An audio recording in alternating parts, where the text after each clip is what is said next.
Welcome. If you're looking to copy your profile link on X, formerly known as Twitter, you've come to the right place. Today, I'll guide you through the updated steps to quickly and easily grab your profile link. Whether you want to share it with friends or promote your account, having your profile link handy is super helpful. Let's jump right in. First, open the X app on your Android device. Make sure you're logged into your account. Once you're in, take a look at the top left corner of the screen. You'll see your profile picture. Go ahead and tap on it. This will take you directly to your profile, where you can see your tweets and followers. Now that you're on your profile page, the next step is to find the three dots located at the top right corner. Tap on those dots to open a menu with several options. This menu is where you'll find the option to share your profile link. Once the menu appears, look for the option that says Share and tap on it. This is the key step to accessing your profile link.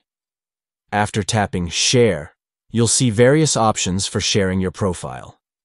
Here, you want to select Copy URL. By tapping this option, your profile link will be copied to your clipboard. And that's it. You can now paste your profile link anywhere you like, be it in a message, social media post, or email. Sharing your profile has never been easier. This simple process can help you connect with others and expand your reach on the platform. Now you're all set to share your profile link on X. Remember, sharing your account is a great way to engage with friends and followers.